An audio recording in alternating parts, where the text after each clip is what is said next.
Let's see how to make traveling smoother. Traveling can be exciting, new places, new adventures. But what if you've had surgery or wear a brace? Wait until your doctor says you're ready. Then you're free to start your trip with confidence. Airports can help with wheelchairs or early boarding. Choose a seat where you can stretch. Rolling bags are lighter for your back. Bring a cushion, pillow, and cozy socks.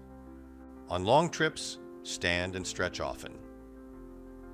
At security, let them know about your brace. Sometimes it's quicker to take it off. Or keep it on with a short extra check.